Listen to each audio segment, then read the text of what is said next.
gak ngejelasin pengalaman perjalanan, gak ngejelasin pengalaman saya tentang cerita ini. Mungkin saya ngejelasinnya apa yang udah saya pernah lalui, cuman secara tidak langsung gitu saya jelasin. Pertama kita jelasin dulu beda dulu ya. Mungkin orang beda, mungkin kalian terasa kayak orang ngomong keras gitu, ngomong nadanya tinggi, mungkin itu sebenarnya ngomong biasa sih, nggak kayak ngajak marah gitu, ngajak ribut. Terus ini kalau dari Medan tuh ada bahasanya yang beda lah sama yang umumnya gitu. Kayak kereta biasanya itu dipanggil itu, kalau di sini tuh motor.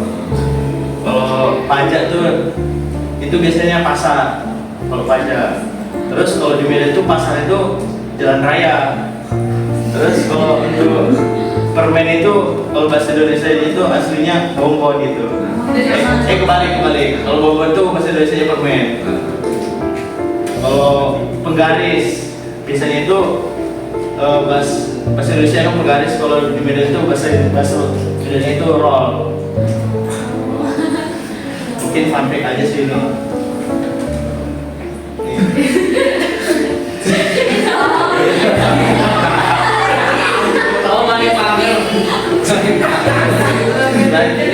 Banyak akhir-akhir ini ya banyak viral ikon Medan itu jadi yang ini ya. Cuman padahal sebenarnya ikon di Medan itu itu tempat peninggalan sejarah, itu Istana Maimun. Dia itu ikon kota Medan yang tujuan wisata sejarah di kota Medan yang masih ada. Jadi kalau ikon di Medan itu ini sebenarnya bukan yang itu ya.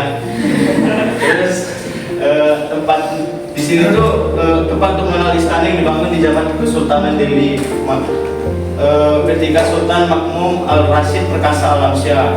Di masa ini, tepatnya di tahun 188, Istana Maimun dibangun. Istana Maimun ini udah jadi wisata nggak asing lah di Medan, di luar negeri maupun di dalam negeri. Kalau misalnya prediksi, kalau dari Medan ke Danau Toba tadi seperti judul tadi, mungkin kalau naik motor tuh 4 jam. Cuman kalau naik mobil itu, kalau ikut naik tol bisa 3 jam. Mungkin kalau misalnya naik mobil tidak naik tol, mungkin bisa sama dengan naik motor. Kalau di daerah saya itu mungkin banyak yang bilang bukan harus Sumatera kalau belum ke Danau Toba, atau enggak bukan jalan-jalan ke Sumatera namanya belum jalan-jalan ke Danau Toba. Kalau saya sih, pengalaman saya ya, melihat Danau Toba itu mungkin apalagi kayak saya sekarang di Bandung nih, belum pernah lagi ke sana, kayak rasa rindunya tuh masih pengen tuh. Rasanya sebenarnya balik tuh nggak pengen ke Medan sih, pengennya ke daerah ini. Karena kalau melihat Danau Toba itu kayak buat kita kagum akan keindahannya yang luas, tenang, dikelilingi pegunungan, megah. Pokoknya enak lah yang kita lihat itu suasananya. Terus pas sebelum ke Danau Toba itu, kita itu melewati namanya kota pinggiran itu. Di situ namanya itu Parapat namanya. Bukan Parapat ya, Parapat. Beda. Itu kalau di Parapat ini ada keunikannya.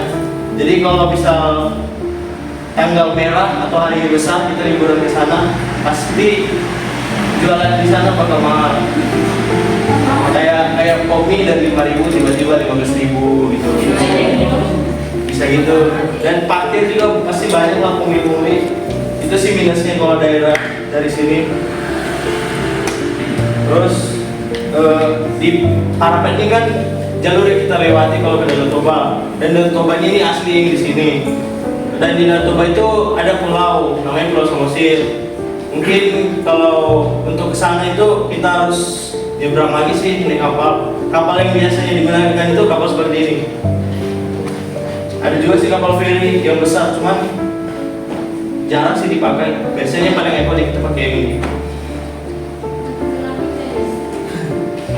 Terus mungkin kalau kita ke Samosir itu yang paling dilihat itu mungkin Ini ada namanya Bukit Olbung.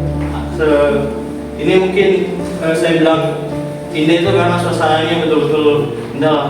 Terus ada juga yang baru dibuat itu Siberia, ya kayak itu apa tuh, kayak Hero yang di Brazil itu.